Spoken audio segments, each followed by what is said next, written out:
Welcome back to another Outdoor Philosophy. So today we are not going to read from the book. Most of this half of the week I was traveling. The other half of the week I've been under twice as many projects as I usually have.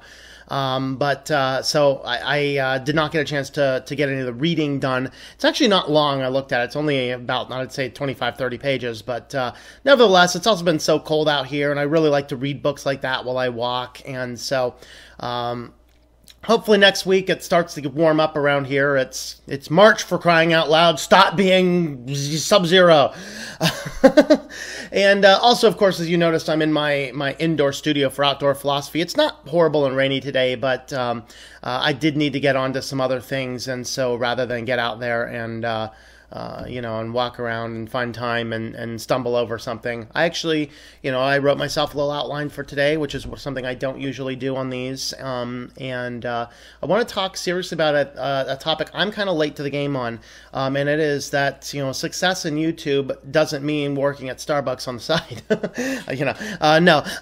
We're going to talk about this success in YouTube thing. Why is it some people are successful? Why is it some people are not?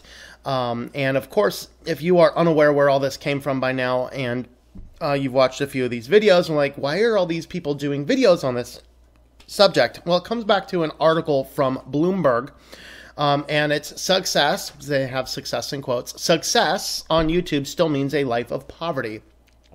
Subtitled, you can have 1 million views a month and still not be able to make rent. All right, so of course, and there is a little video put in here as well. But the article starts like this, and actually the first treatise I saw on this article was actually from Casey Neistat, and I loved what Casey Neistat had to say on this. And of course, that was right when this came out. I don't remember what it was. I liked it. I can't remember what it was. But the first line of this article is, do your children have the dream of YouTube stardom? Do them a favor, crush that ambition now. You know what? I'm going to tell you something. We're going to start by talking about the dream. I came from a dysfunctional home. But if my mother did one thing really well, she let us explore the things that interest us. And I got to say that I took a deep interest in herbology. I was reading herb books. In fact, I still have them over here on the shelf. They were like the first books I've ever bought and read. That opened my mind up to reading. And then, of course, I'm walking through the woods, picking plants and eating them. That's a little disconcerting, but I had a little bit of faith in myself. I've only accidentally eaten one poisonous lookalike once, and it wasn't a major one. In fact, I didn't really fully eat it. I'm like, ew, that's the poisonous lookalike. Let's not eat that one. But that's okay. So with that, I could either go into being an herbologist or, maybe going off to college. One thing that I realized is that following the lifestyle of my family wasn't necessarily going to be the thing that got me there. I said, let's go ahead and just try the education route, see if there's any merit to that. So I used that interest in herbology to morph that through. By the time I was done with high school, I had actually read some natural medicine textbooks and a lot of fascinating things like that. And I ended up going to college in biochemistry. And so, I finished all of that stuff out. But the point of all that is that the one thing my mother always did very well is encouraged me in the things that interested me. And even though we were a poor family, one of the earliest ambitions I had was to be a writer. And my mom actually helped me buy a good typewriter. And that was actually pretty cool. And I took my hand at some first books, and they were... They still exist. They still exist. They're just too classic not to. They could be worth billions in the future. But I was highly influenced by horror flicks and the scary stories. And so I made a little montage of my own horrible stories that modern day and age would have led me in a counselor's office. But you know what? My mother still encouraged me to write. And it wouldn't be until many, many, many years later, in 2014, is when I published my first book, which is right here, called Testing and Temptation. So this is a Christian book, which is the genre I generally write. I have a few topics I'm going to write in a non-Christian genre eventually, but officially a published author.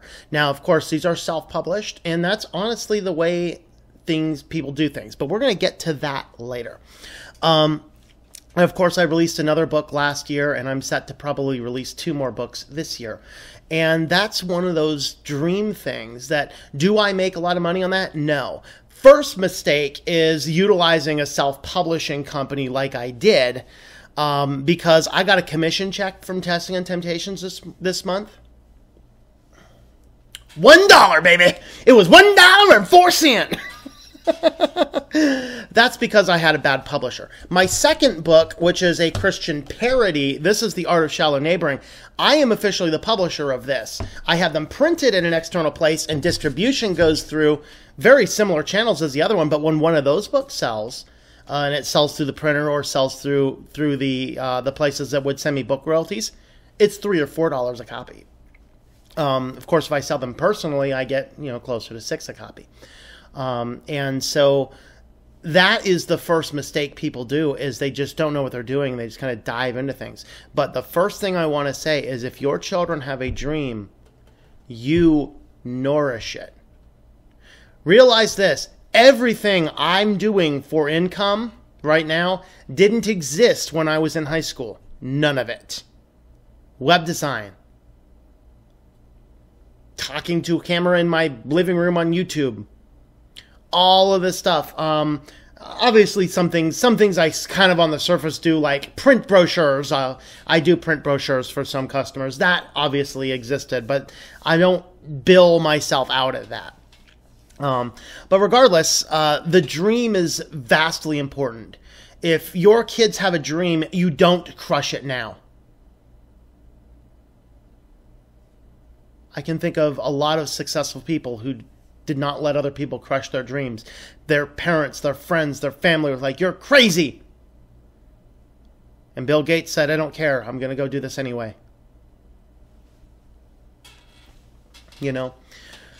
Don't stifle the dreams of your children. If your children are, middle school kids, high school kids, and are like, "I want to be a YouTuber," you help them buy a camera and you encourage them. Just like you encourage them to play their piano. Have you practiced your piano today? Have you practiced your piano today? Have you put up a YouTube video today? Have you put up a YouTube video today? Because the first thing you need to do is be consistent.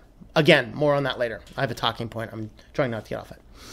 But that's the bottom line, is that you want to make sure that you are encouraging your kids in their dream. Okay? Now, YouTube isn't a party. That's the unfortunate thing that some of these big guys do. In fact, later on the article here, they say children born after YouTube was created in 2005 have grown up surrounded by videos churned out by performers such as Jake Paul, PewDiePie, and Zoella. I don't know who Zoella is. Whose clips about their daily lives, video gaming, and fashion, respectively, no, that explains it, have turned YouTuber into a popular career goal. Okay. 1 in 3 British children ages 6 to 17 told pollsters last year that they wanted to become a full-time YouTuber. That's 3 times as many as who want to become a doctor or a nurse. Well, of course. Have you seen the medical situation out there? It's not exactly like that's a going place career either. Okay. Tom Burns, founder of Summer in the City, an annual British YouTube convention, said his cousin wanted to skip college to become a full-time YouTuber. Quote, "I almost flipped out because I was like, no, that's the dumbest thing you can say," he said. "You can't guarantee you'll be able to do it as a job."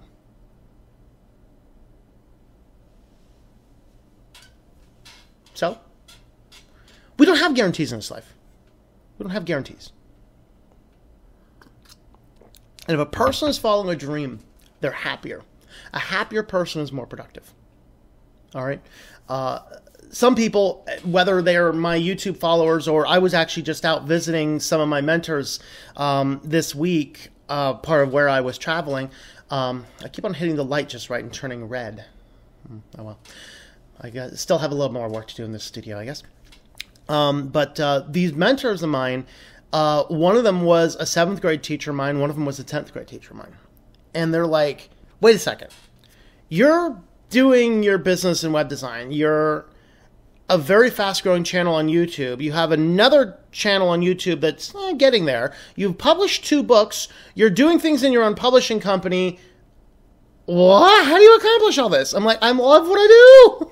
I was walking into a donut shop the other day, and as I remember back, I think it was 2003, July 4th, 2003. Of course, our lab was closed. I'm in grad school. Our lab was closed, and I read books, so I'm reading books. I'm taking notes. I'm learning things. I'm developing myself as a person, and I'm sitting in this bagel shop downtown. I think it was called Chesapeake Bagel or something in State College back at that time, and I'm sitting there. It's like 10:30 in the morning, and I'm like sipping coffee, eating a bagel. I got my book in front of me. I'm taking notes. I'm reading. I'm enjoying things. I'm like, man, wouldn't this lifestyle be awesome just to live?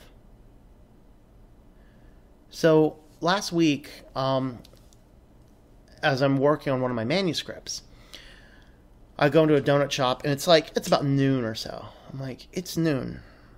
I'm going in. I said it was 11 actually. Looking at it's like, okay, it's 11. I'm going into a donut shop. I'm going to be writing in my manuscript for a little while. Nobody right now in my life is dictating when I wake up, when I go to sleep, when I do this project, when I do that project. I'm living the dream that I had some 15 years ago. That's where I'm at. I followed a path that, guess what? Didn't guarantee me a job. I wasn't guaranteed a job going to school. Ask the college students, who many students realize that right now the amount of people who leave college with a college degree who get a sustainable job. We're not talking a job in their field of study. We're talking a sustainable job. Is 19%. Actually, that statistic is actually about 2 or 3 years old. But as of 2 or 3 years ago, it was 19%.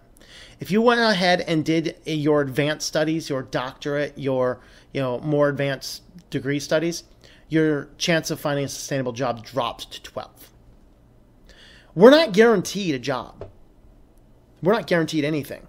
The only thing we are guaranteed is the amount that we push ourselves in gear and do it.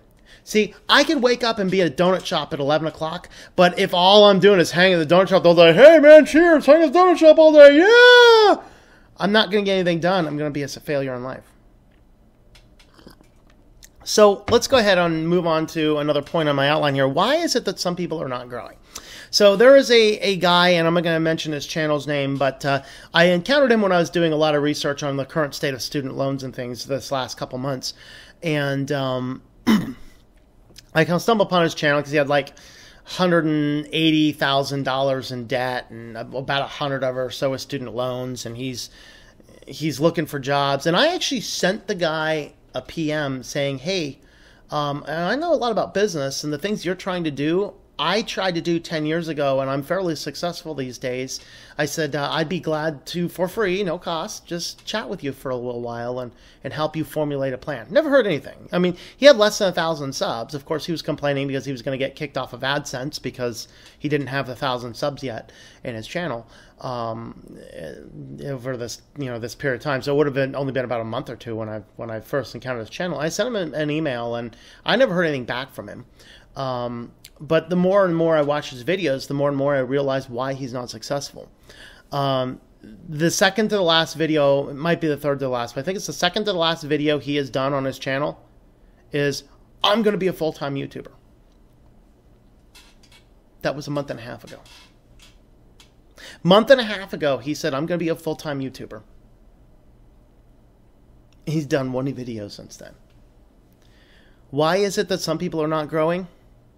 Very simple. Because they're not being consistent. If you want consistency in your channel, you need to be consistent. I will tell you that unless something weird happens, this video will be live noon on Sunday. Because I'm consistent. Unless something weird happens in the schedule, I will be streaming this following week, Wednesday at 7 o'clock p.m. Eastern Time, Friday at 9 o'clock Eastern Time, and Saturday at 5 o'clock Eastern Time.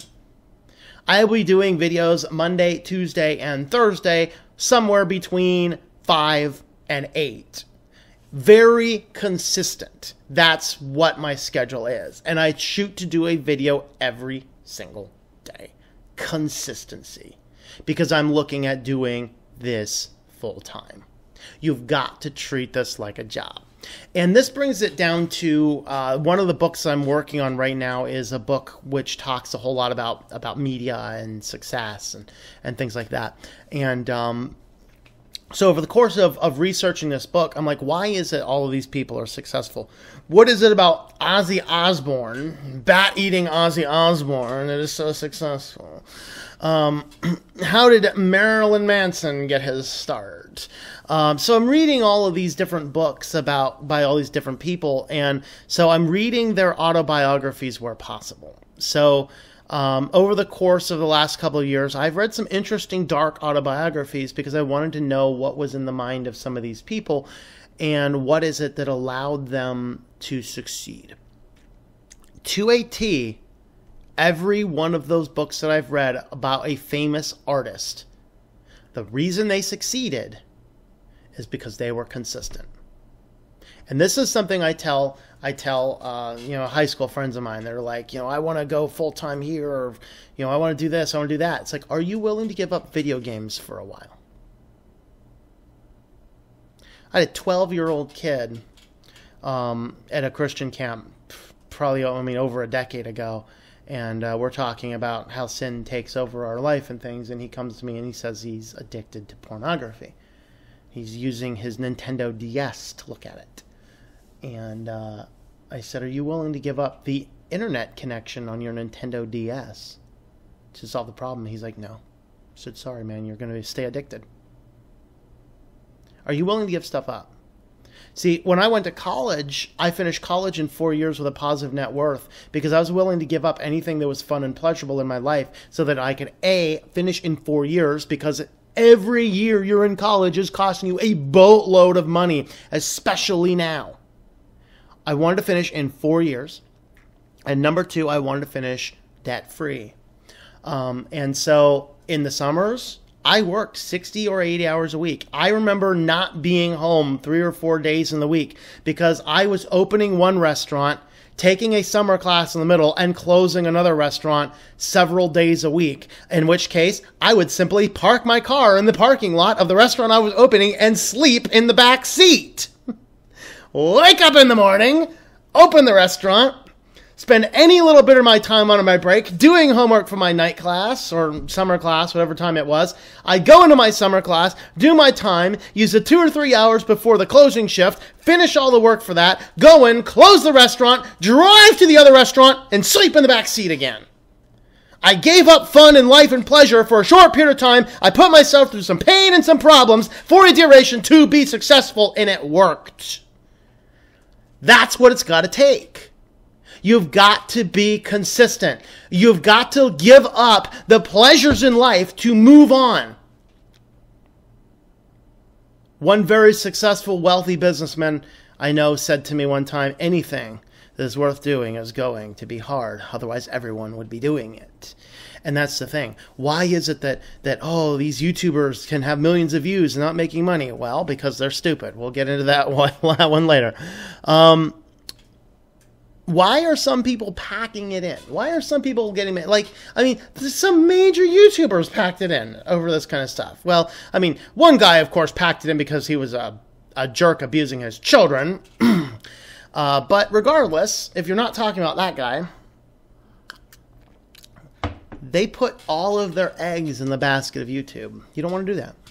You don't want to put all of your eggs in the basket of YouTube. YouTube is a great career, but you know what? It's not the end all, and it's not the the core place of your career. That's what you need to remember if you're trying to do this full time. So some people are packing it in because YouTube just demonetized my entire thing. So what? Put something together that YouTube can't touch. You know what I mean? I'm not as concerned if I get... obviously I get some concern, yes, if a video is demonetized, for sure. And I tell people about that. I have a little text document on my desktop, my computer, that when a video hits demonetized state, I paste that thing in there so everyone knows this video got demonetized. Mostly it's a way for me to track the ones that were demonetized. There's reasons I do that. But regardless, some people are packing it in because they're putting too much faith in YouTube. And YouTube is a changing thing.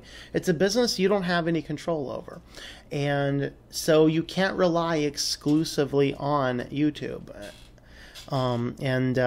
That's why some people are packing it in. You just got to stay consistent. You know, the only people, as Dave Ramsey says, the only people who get hurt on the roller coaster is those that jump out. There will be ups and there will be downs in any business venture you do. I've had times when I make $5,000 to $7,000 a month in web design stuff, and I've had times that, man, if I made $500, it was a good month. Okay, fortunately, I don't have many of those these days, but things are a roller coaster ride. And if I just give up because the chips are down one month, that's the thing. In fact, I came perilously close to quitting grad school. And I was reading one of John Maxwell's books, either 21 Indispensable Qualities or 21, I don't know. He does a few of these 21 different ones. One of these stories in the book was Cal Ripken Jr., I believe, or Cal Ripken Sr., one of those guys. I don't follow baseball, so I don't know. I know he's a baseball player. He says in there, you never choose to quit in the valley. He says you only choose to quit at the mountaintop. In other words, when things are going bad, when things are going poor, when things are not going the way that you would like them to go, that's not the time to decide to give it up. A more Christian view of this from a sermon by Chip Ingram, do not abandon in the darkness what God has shown you in the light. If you have made the decision that this is the career path you want to follow, then you stick with it for a while. Any business endeavor, it will take 2 to 5 years to show any type of success. All right. And this is why if your high school kid says, I want to be a YouTuber, good. Encourage it daily. Say, you know how we used to talk about that stupid piano and you hated doing it, but we wanted you to keep practicing because that's what it took to be successful? Yeah, you're doing the same thing. If I'm going to invest in this studio, kid, you're going to be recording in it every day. Because you take a 9th grader, a 10th grader, an 11th grader, he still has a few years of being a kid. You know, what are his peers doing? Probably spending their entire days playing video games, watching movies, and otherwise wasting perfectly good time in their youth. Or he could go work minimum wage at Dairy Queen. Or you could encourage him to daily be consistent, get online and post something. So that when he graduates high school, he might look down and go, well, heck, the ad revenue alone on this YouTube channel is paying me 3 times what Dairy Queen is. I should just quit Dairy Queen and put more time into this. And then we're going to talk about what you do with that extra time in a bit. Actually, let's go ahead and skip point number 3. Let's just go ahead and jump on right into that. What does it take to succeed? You're taking your time. You've realized now that after 2 years of building this up, that your little job at Dairy Queen just doesn't pay off anymore compared to the ad revenue alone you're making on YouTube. So you go, okay, what are all of the ways? So the first thing is you have got to treat your YouTube as a business. That is what separates the people from those that are not making it and those that are. Okay, I am not hidden about the fact that I'm trying to turn this into a career. Okay, and the reason is I have read the tea leaves of my current career, and the tea leaves aren't reading good things in the future. Not that I'm going to give it up anytime soon, and I'm going to keep working with clients as long as I can keep working with clients. But I'm not going to get out there and knock on doors to say, would you like our website? I'm not going to do that. I mean, I have not exhausted all the resources I currently have to find other jobs, for sure. I'm frankly too busy for that, which is a good thing. But there will come a time when I lose more clients than I gain over a period of time, and or a secondary career may show up better. Maybe what I need to do is make this and that work, and that's what I do right now. I'm actually really only part-time in web design, and I'm part-time in YouTube. And What you need to do, though, is you need to treat this like a business, which means some of your time is spent studying and learning analytics, seeing what it is that makes a good video. Some of it is communicating with potential advertisers. Some of it is looking for affiliate markets. Some of it is, looking at maybe selling some merch. There's a lot of little things that all go into this that you need to consider. But the bottom line is what separates the people who are just like, let's just throw some videos up online, and those that are actually being successful at it is that you're not treating it like a business. If it's a job, there's parts of your job that you love and there's parts of your job that you don't. Now, that all being said, I'm not in this just for the money. I'm in this because at the core of who I am, I'm a teacher, and I always have been a teacher. But the thing is that just because you have the personal gifts and the desires to teach people, that doesn't mean I'm going out to school, I'm majoring in education, and I'm getting a job in the school district. Okay? There is one guy out there I know of that a lot of people know his name, who is a born teacher, and he's really, really, really good at it. His name is Dave Ramsey. He is a really, really good teacher. But he's not about to waste his potential throwing away in a classroom. Not that that's not wasted potential if that's what your job is or that's what your desire is. If you desire to work with children in classrooms, particularly like you want to work inner city classrooms, that's great. That's the type of stuff that we need. We need to figure out what are your gifts, skills, and gifts, and then what is it the best way you can do. The reason I like YouTube is it gives me the ability to teach the things I want to teach on a schedule I want to have without getting tied into all of the crazy things in education right now. Because the two core mentors in my life are both educators, one at a college level and one at a high school level. And they're both deeply frustrated and looking forward to the time when they can retire, because the education system in the college level and on the high school level is getting so bad. It's not about teaching the kids anymore. It's about PC. It's about politics. It's about everything except education. I don't want to get in the middle of all that. I want to teach people what I want to teach people. I want to teach people how to be successful in life. I want to teach people how to think for themselves. And that's the core of this channel. That's why some people are like, you should have a separate channel for this. I get that all the time, particularly on this outdoor philosophy. You should have a separate channel for this. No, because switch to Linux is not about an operating system. It is about a thought process. I stayed on Windows for so long because I didn't know other things existed, because I wasn't thinking. I want to teach people how to think. Think in terms of your faith. Think in terms of your work. Think in terms of your body. Think in terms of what you need to be thinking. This is about teaching. And the thing about YouTube is I can set up a channel system that allows me to pay my bills while I'm teaching. I'm an educator. And YouTube is a great platform for that. Whether that's writing books or doing videos, it's a great career. So when Bloomberg comes down and says, it will still mean a life of poverty, let's finish up my thoughts about how to be successful, and then we'll go ahead and tear apart this article. This is a longer outdoor philosophy than usual, but that's actually okay. I hope you guys are enjoying this as much as I am. So treat it like a business. So how does a good business work? Well, multiple streams of income, of course. You want to start looking for areas that you would call residual income. Which is, or can be rather, tied into multiple streams of income. So what this means in practicality is that there are multiple different ways of making money. That is the biggest flaw with this Bloomberg article. They are exclusively looking at ad revenue from YouTube.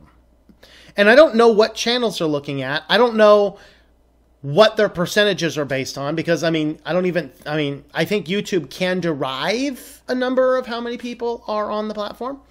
But I don't think that they necessarily, they don't report the number. But I want to talk about multiple streams of income, multiple streams of revenue. What this means is that you have diversified things. You have a lot of different ways. My channel on YouTube has, as of right now, just under 10,000 subscribers. I will probably cross 10,000 subscribers in the month of March, is my guess. I have 5 or 6 streams of revenue tied into my channel. YouTube ad revenue is the largest right now. It will not stay that way, because I have this, I guess a plug for all the stuff. I have Patreon, patreon.com/Tom M. I have Amazon affiliate links, and there will be more affiliate links down the road, so you can check the description below for Amazon affiliate links. I have a merchandise store where you can get t-shirts, coffee cups, water bottles, things like that. shop.switchtolinux.com. You can send me a tip directly on PayPal. switchtolinux.com/support has those. And for my Christian stuff, usually those don't get promoted on my Linux channel, but on my Christian channel, I promote my books. You can buy my books from Amazon. I mean, or anywhere else, really. I think they're both also on Barnes & Noble as well. If you want ebooks, I think the ebooks are available either on Amazon or directly from me or at PayHip. You can find the links for those on my website at ourwalkinchrist.com. And is there another one? I might be missing a stream of revenue. I don't know. But I have a few different streams of revenue, and that's why some people are successful. So when Logan Paul's channel was suspended from ads, he lost some ad revenue. Quite a bit of ad revenue. But didn't touch his total income. He's got streams of income. He's a good business person. And that's the thing, is that you need to have streams of revenue, but you also need to have residual income.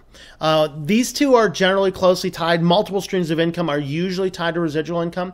But residual income differs from your traditional income in that your traditional income is trading dollars for hours.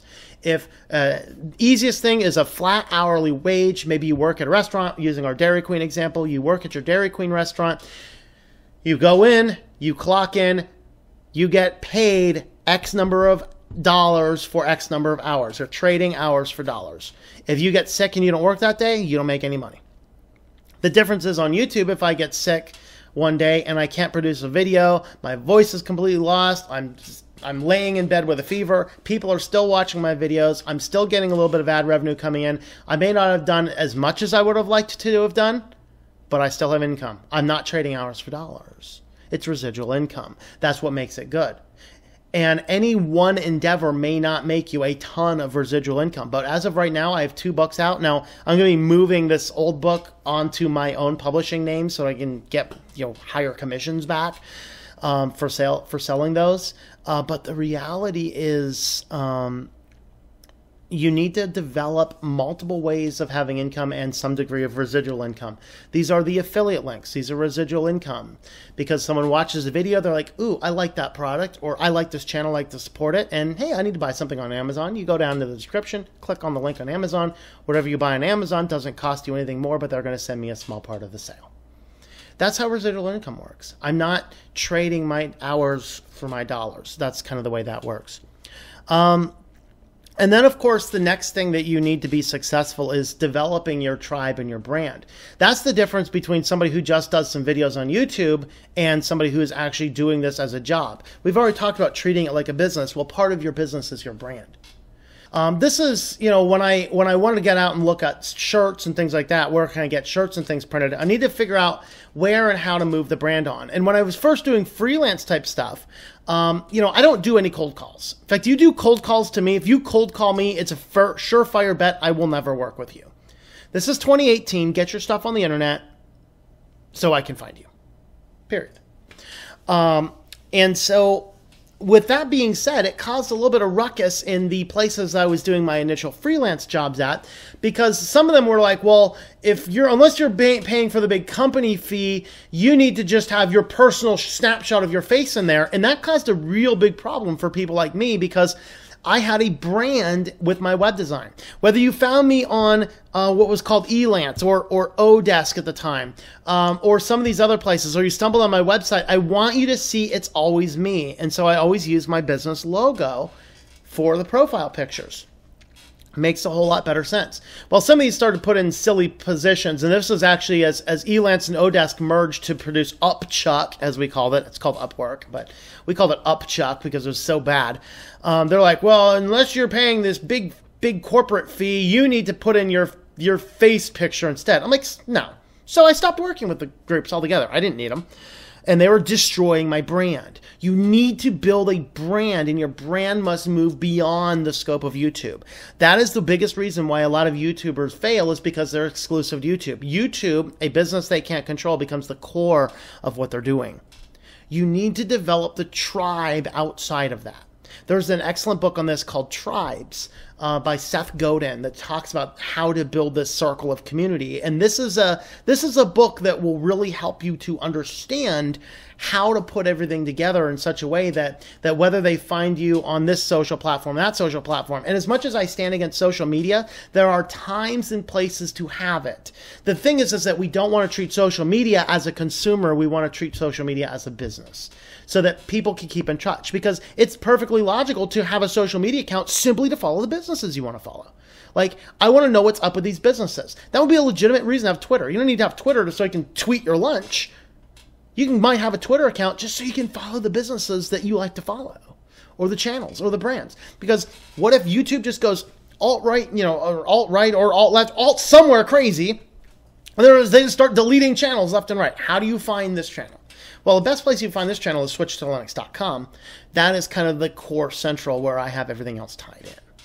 That's just kind of the way you do things. So you need to treat this like a business. And if you do, sorry, Bloomberg, you're full of baloney. Because no, success on YouTube doesn't mean a life of poverty unless you're just uploading stuff for fun, in which case you don't care. But anyway, this is research. They say new research out of Germany looked at the chances to make it on YouTube. 96.5% of all those trying to become YouTubers won't make enough money off advertising to crack the U.S. poverty line. Yeah, sounds about very good statistics to succeed in pretty much anything. And that's the thing is that what is it? Is it just random roll of the dice? What is this, Dungeons and Dragons for life? Up. You only rolled a 92.2. You're not successful. I'm sorry. Your THACO's too high. I mean, really? Do they still use the term THACO? I don't know. I haven't played Dungeons and Dragons in 25 years. Any D&D guys? Is THACO still a word? 2 hit armor class 0. But anyway, life is not a roll of the dice. And this is kind of one of that things I wanted to make, because I know a person that wants to be successful in the music industry going forward. And 20 years ago, it's a crapshoot.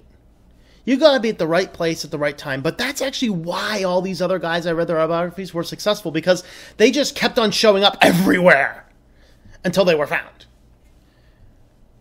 Your average person who's not necessarily successful, it's because they're spending too much time playing video games, or too much time entertaining themselves.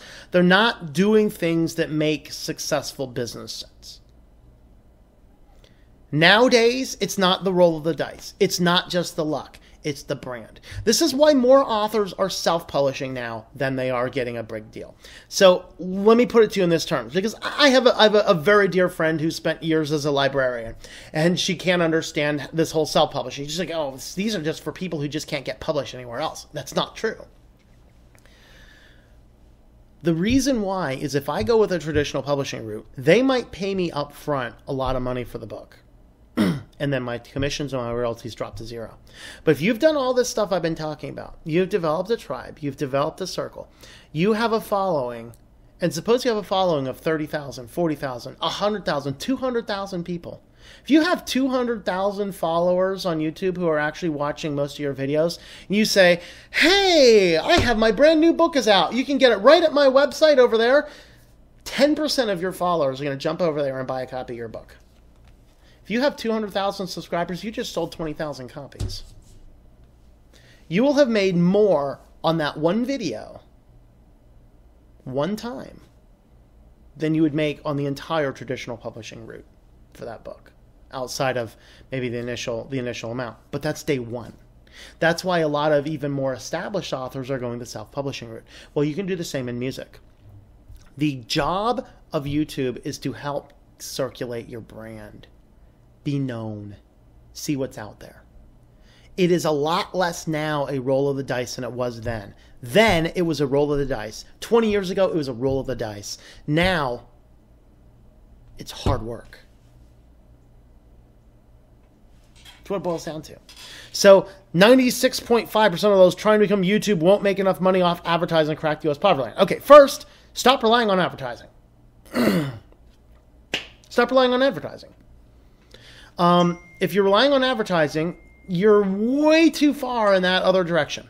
All right, where you're kind of working too, you're putting too many eggs in someone else's basket and trusting that they're going to carry that basket to your house. That's the problem. All right.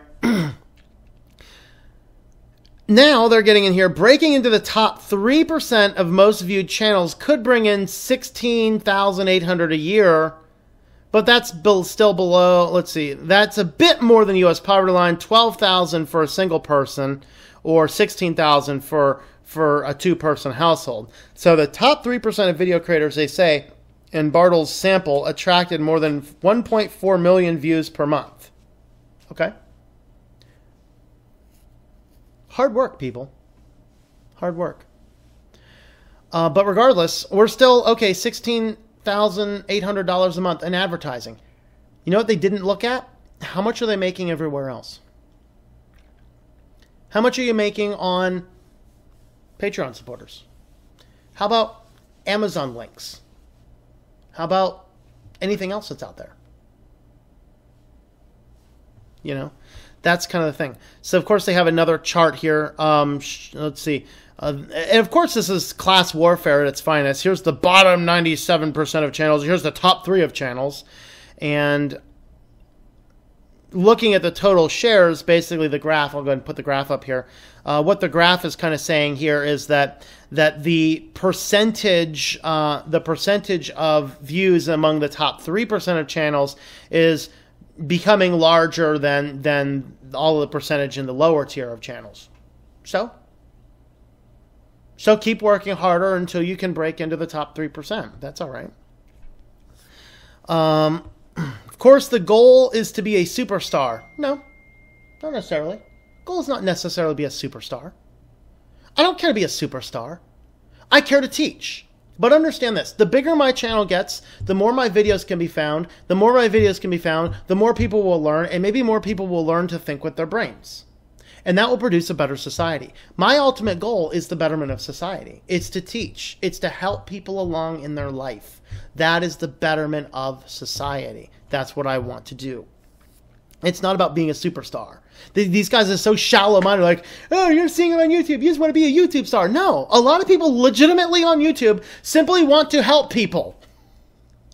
It just happens that the more and more you help people, the more income can come in. And you know what? I'd rather collect some of that from the advertisers than particularly, the younger people on the channel that watch things. I mean, I've had younger kids like, I really want to help support the channel. Can you? It's like, and I tell the kids, you're young, you're a kid. Just watch the videos. Maybe every once in a while, let the ad play all the way through before you skip it. That's just as much help than it is sending me money. I don't want a 12-year-old to send me their money. But if I'm helping an established person with a career and disposable income, and they want to help support money, awesome. I'll give extra perks for that, honestly. Because that's the type of person that wants to help support, because what they see is the value in what the YouTuber does. It's not about fame and notoriety. For a lot of us, it's about helping the world. Walking people through your struggles. How do you handle a dysfunctional family? I could probably help you better than your therapist can, because your therapist family was great. Okay, I mean, that's the type of stuff. We're not all in this for the fame and notoriety. I don't want to be the next Logan Paul. God forbid. YouTube's ad rates are opaque and have changed over time, but Bartle used an income of $1 per 1,000 views. Actually, that's excessively low. Now, some people do get slightly less. Now, and here is a little bit about the back end work. Number one, not every view is monetized. Just because I have ads turned on a video, not every view of that video is monetized. So you have to look at the monetized view. Did Bartle go in there and look at the monetized views, do those as a ratio of the total views of the channel? And of course, the one thing that we YouTubers cannot discuss is what our CPM happens to be. which could be higher or lower or otherwise. On average, as a overall YouTube statistical average, a monetized video makes about $7.50 per monetized view. $7.50 per 1,000 monetized view. I think that's the average on YouTube.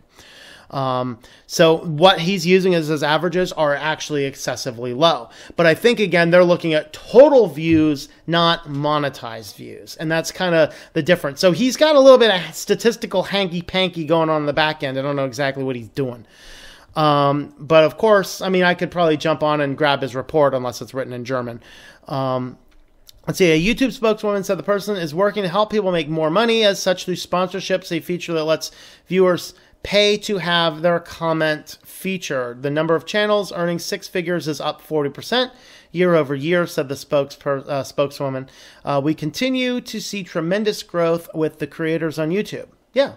And the growth that we're seeing are the people who are working. They're following these trends. They're working. They talk about categories matter. As of right now, news and politics categories are the best. Comedy are second best. Gaming is third. Music is fourth. And people and blogs is in the last place and going down of your total breakdown. And these are of 2016 statistics. Probably the last year they had stats for when doing this.